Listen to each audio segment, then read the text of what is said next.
The sterile scent of the hospital lobby felt thick, almost suffocating.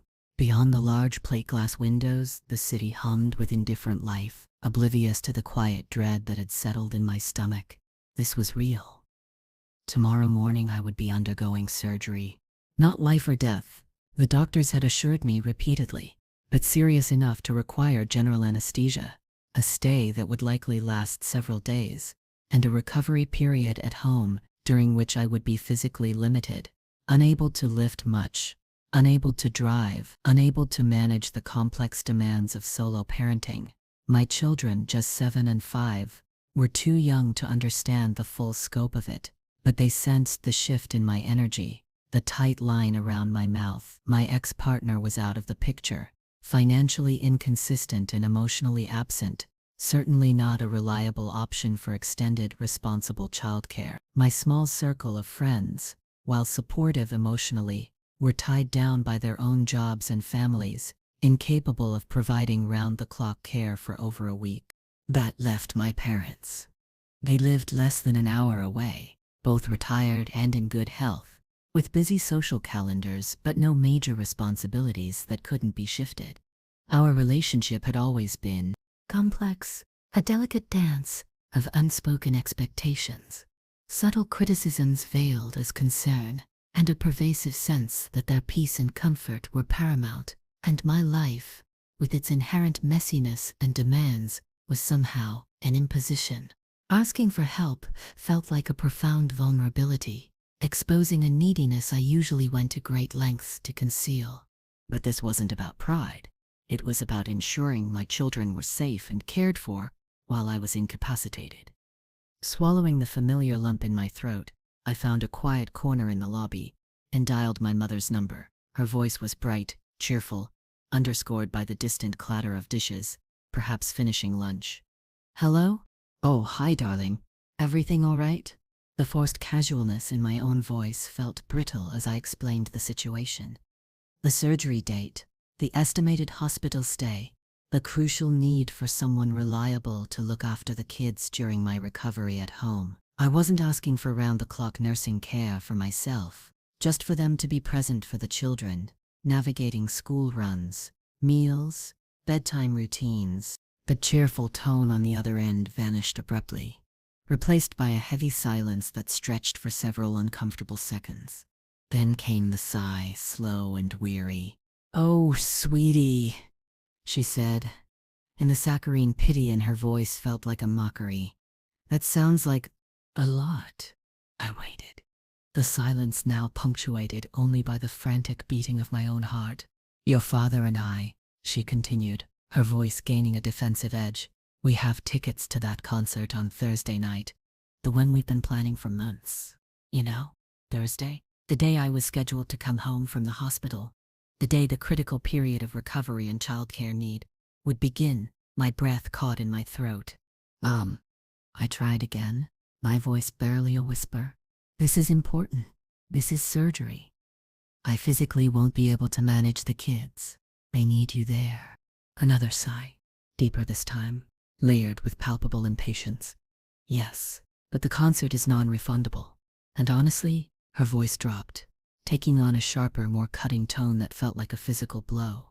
"This is just such a burden, isn't it? Always something. We were really looking forward to having some time for ourselves. A little peace." The word burden echoed in the quiet lobby, ringing in my ears long after she finished speaking.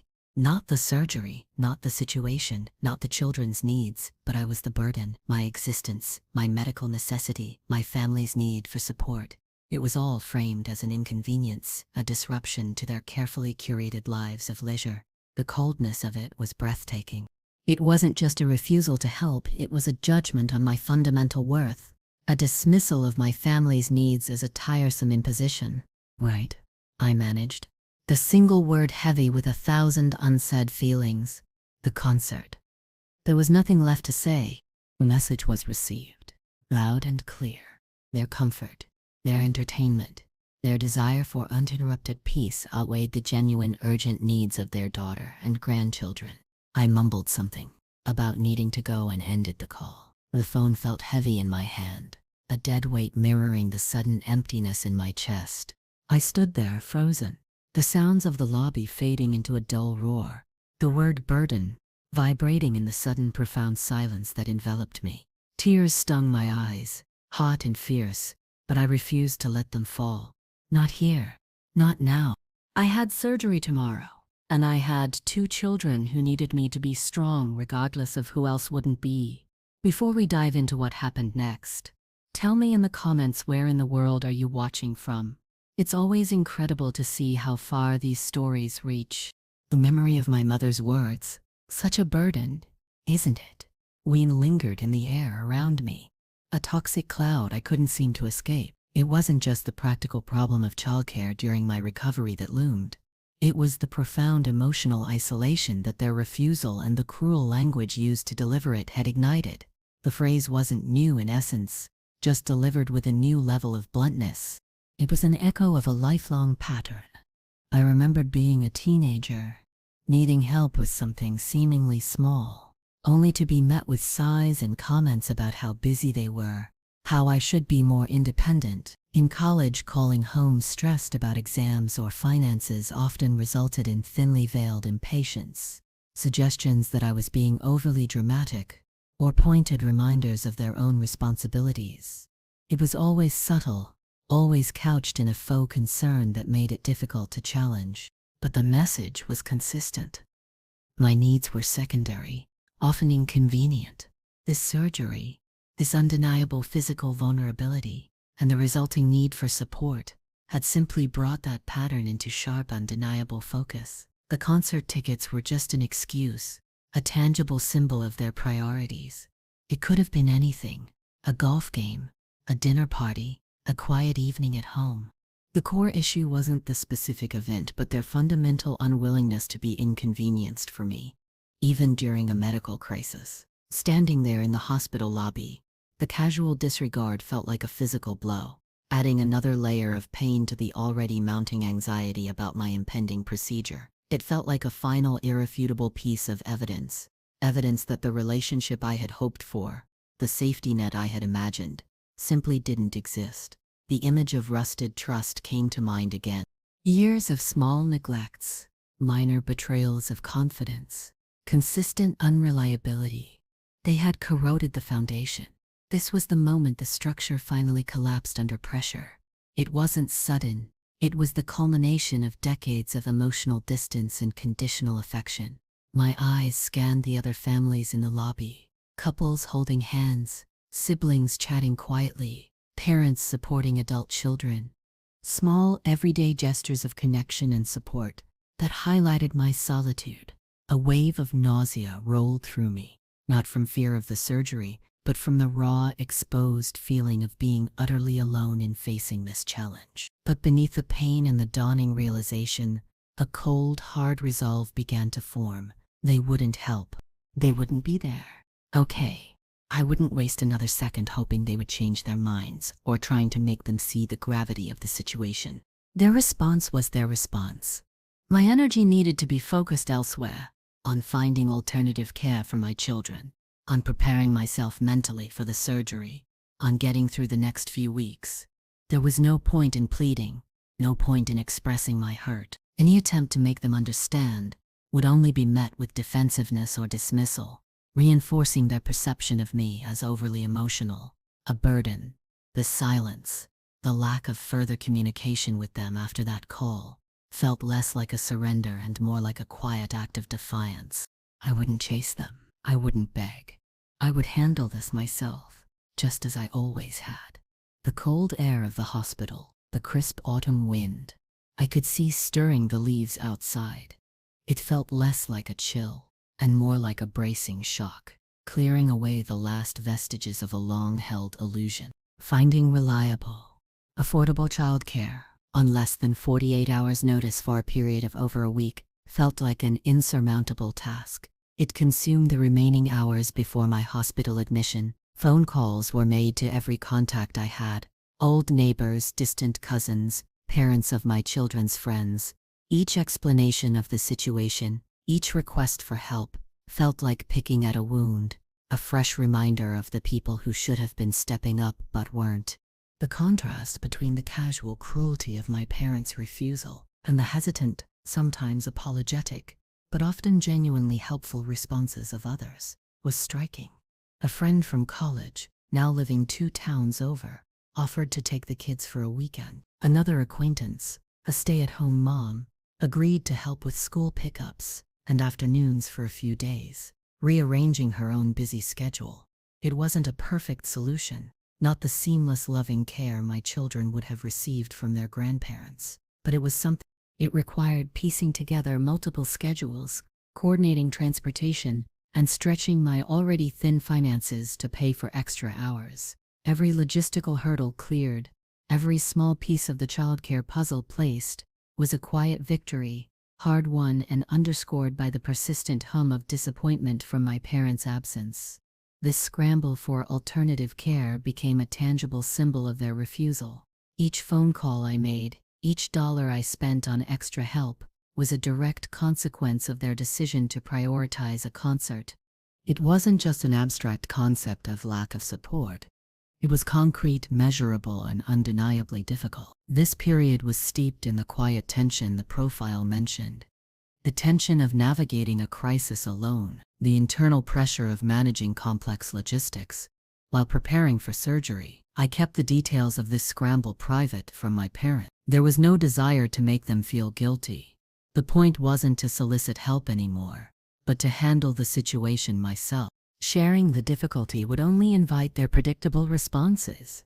Either dismissal, "You always make things so complicated," or faux sympathy, "Oh darling, that sounds hard," followed by no action.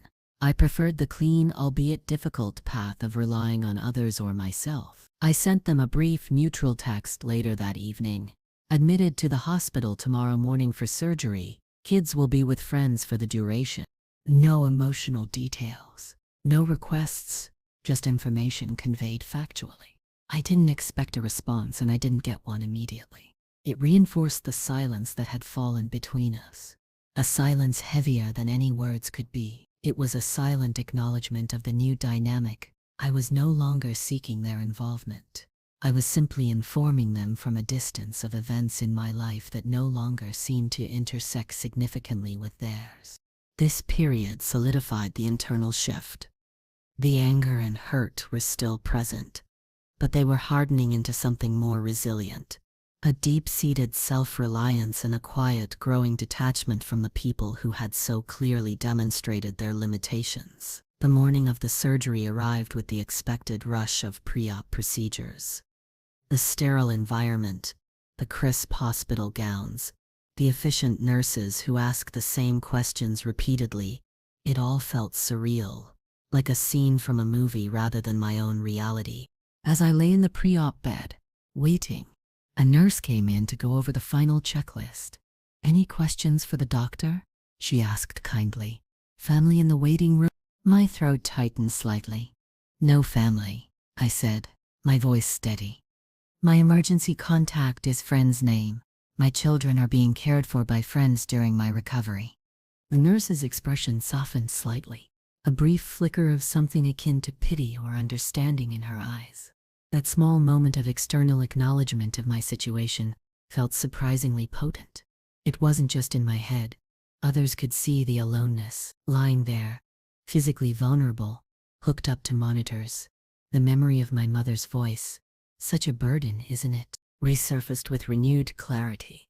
It struck me with sudden force that this surgery, this physical challenge I was facing, was perhaps the ultimate test of their willingness to be present.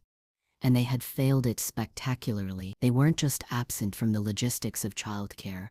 They were absent from the emotional gravity of their daughter undergoing surgery. While I was being prepped, while the risks were being explained, while the children they claimed to care about were adjusting to being away from home, they were likely getting ready for their concert, perhaps even already there. The parallelism was stark and cutting. My life, paused and vulnerable in a hospital gown, contrasted with their life, continuing uninterrupted, filled with leisure and entertainment. It felt like a deliberate turning away, a reinforcement of the boundary they had always maintained between their comfortable world and the messier realities of mine. But as the anesthesia began to take hold, a different feeling began to surface, a quiet defiance. I was here, facing this. I was handling the child care, arranging everything, preparing my body for the knife. I was doing it alone. And the fact that I could, that I was felt like a quiet, internal victory. It wasn't the victory I had wanted. I would have traded it all for the simple presence and support of loving parents. But it was a victory nonetheless. The underestimation by my parents, their assumption that my needs were a burden, felt less like a reflection of my inadequacy and more like a reflection of their limited capacity for empathy and sacrifice. As I drifted off, the hum of the machines fading, I held on to that quiet sense of capability. I was not a burden. I was a woman facing a challenge, and I was handling it. And the people who couldn't see that, who couldn't be bothered to support that, were the ones missing out. Not me. Waking up after surgery was like surfacing from deep water, disorienting, painful, the world blurry and distant. The first few days were a haze of discomfort, pain medication, and the slow, arduous process of coming back to myself.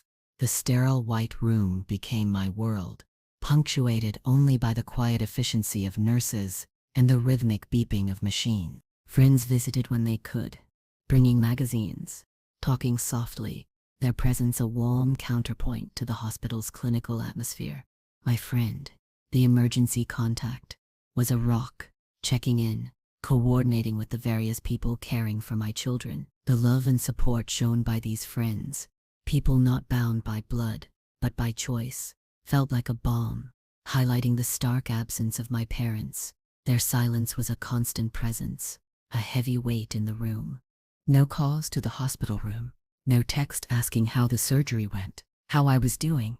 It was as if I had been surgically removed from their lives the moment I became too much of a burden. This silence was more than just a lack of communication. It was a deliberate statement, a reinforcement of their priorities and the depth of their indifference. It felt like a final, irrefutable piece of evidence, confirming everything I had begun to understand in the days leading up to the surgery.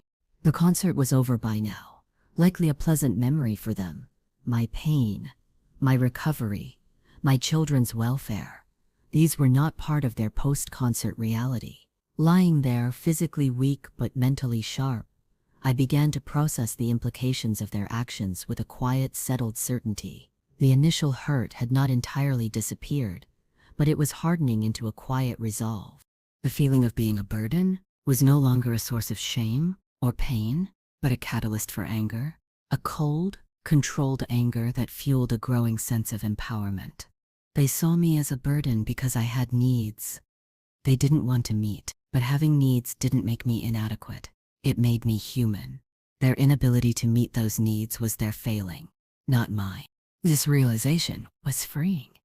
It shifted the focus from what I lacked, parental support, to what I possessed: resilience, resourcefulness, the love of friends and my children. The emotional restraint I had often employed in interactions with them, suppressing my true feelings to maintain a semblance of harmony, now felt less like a defensive strategy and more like a necessary tool for navigating this new distant relationship. I wouldn't confront them about their absence. I wouldn't make emotional appeals.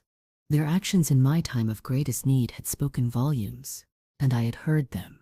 The silence was proof, and that proof was, in its own way, a weapon. It was the evidence I needed to finally let go of the hope that they would ever be the parents I needed them to be. My focus shifted entirely to my recovery and my children. The outside world, including the lives of my parents, felt increasingly distant, less relevant. The quiet satisfaction mentioned in the profile wasn't about their potential discomfort, but about the growing certainty that I was building a life, a family unit, that was fundamentally independent of their approval or presence. I was no longer defined by their limitations or their willingness to help. I was defined by my own capacity to overcome, to adapt, to provide for my children despite the absence of expected support.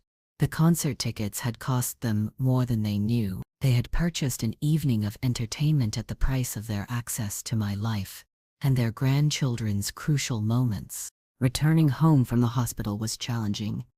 My body ached. Every movement a reminder of the recent trauma. The house, usually a place of comfort and familiarity, felt slightly alien as I navigated it with new physical limitations. The children, though happy to have me back, required constant attention, their needs layered on top of my own fragility. The temporary childcare arrangements ended, and the full weight of solo parenting while recovering settled onto my shoulders. Simple tasks felt monumental. Lifting a child, carrying groceries, even getting out of bed in the morning. This period was incredibly difficult, physically and emotionally. And through it all, the silence from my parents persisted. No calls to check in on my recovery. No offers to drop off a meal. No suggestion of helping with a school run. Their absence wasn't just a passive lack of presence. It felt active, a deliberate turning away from the reality of my life. This sustained lack of contact, particularly during a period of obvious vulnerability and need, acted like a final sharp cut severing the last thin threads of expectation I might have unknowingly held onto. The common devices mentioned in the profile, like symbolism and evidence, were profoundly present here. The empty space where their help should have been was symbolic of the emptiness in our relationship. Their silence was the evidence, stark and undeniable, of their priorities. There was no room left for rationalization or denial. I was not a priority. My children were not a priority when it came to sacrificing their convenience. The anger I felt during my hospital stay began to transform.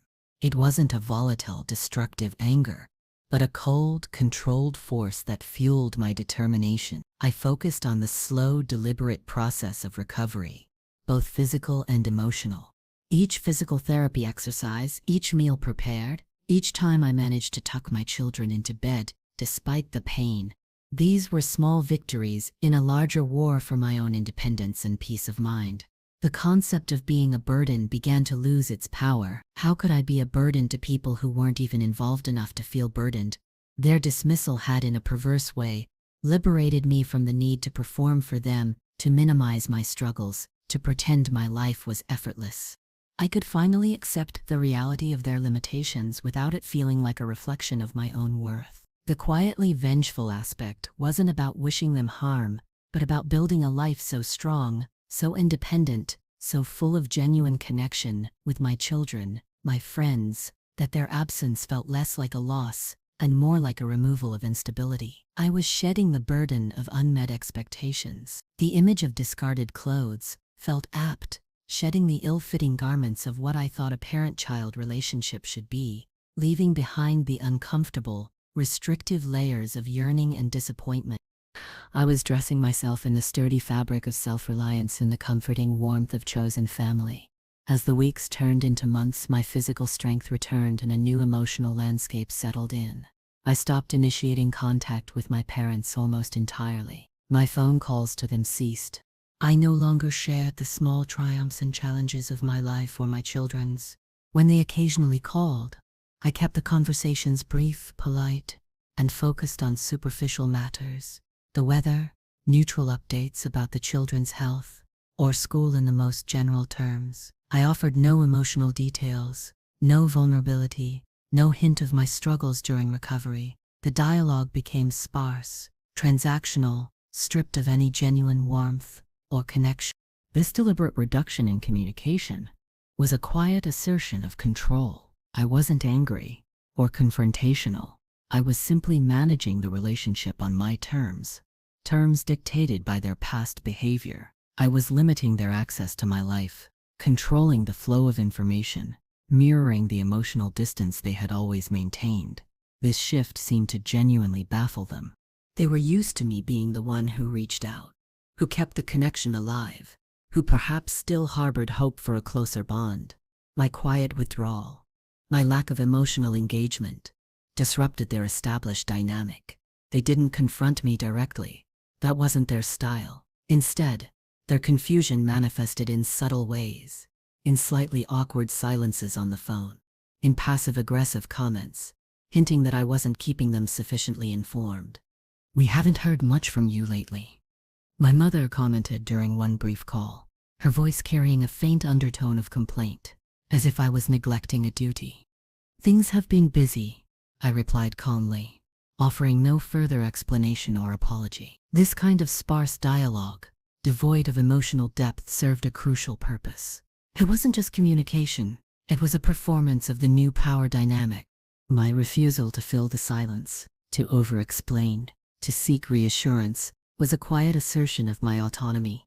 I was no longer trying to earn their approval or bridge the gap they had created. I was simply living my life, a life increasingly separate from theirs. The quietly vengeful aspect deepened. It wasn't about making them suffer, but about the quiet satisfaction of watching the natural consequences of their actions unfold. By treating me as a burden, by refusing to help in my time of need, they had inadvertently severed the ties that gave them easy access to my life and their grandchildren. They had chosen their comfort, and in doing so they had chosen distance. Now that distance was a reality, one I was actively maintaining. The rising tension in the narrative wasn't leading to a blow-up, but to the quiet, inevitable conclusion that our relationship would exist only on the periphery of my life. Their dismissiveness, once a source of pain, now felt like a predictable, almost pathetic reflex at an inability to engage with a relationship that required genuine effort and empathy. The consequences of my consistent, quiet withdrawal manifested gradually, a slow erosion of their involvement in my life and my children's. They missed events, not because they weren't technically invited, but because I no longer went out of my way to ensure they knew or felt included. School plays, birthday parties with friends, small milestones. Details I once would have eagerly shared or ensured they were present for, I now simply didn't. They learned about them later, often indirectly through other relatives, leading to those same subtle passive-aggressive complaints. "Oh, we didn't realize that was happening," my father remarked one time, a hint of annoyance in his voice. "Yes," I confirmed neutrally. "It was a few weeks ago." There was no apology for not informing them, no explanation of why I hadn't. My calm, factual responses left no room for them to engage in their usual patterns of veiled criticism or playing the injured party. This quiet control over the flow of information felt incredibly empowering. I was no longer performing the role of the daughter desperate for parental connection. I was the gatekeeper of my own life and my children's, deciding who had access and on what terms. This felt like a quiet form of vengeance, not in seeking their suffering, but in reclaiming my agency and peace. It was the satisfaction of knowing that their choice had led them to this point of marginalization, a consequence of their own actions, not something I had spitefully inflicted. The evidence as a weapon wasn't used against them in a confrontational way, but served as a constant internal justification for my boundaries. Their refusal during my surgery was the undeniable fact that underscored every decision I made about limiting their involvement. It was the quiet truth that silenced any lingering doubts or guilt I might have felt about creating distance. The repetition of their underestimation of me felt particularly poignant during this period. They had underestimated my resilience, my capacity to cope alone, my willingness to build a life independent of their limited support.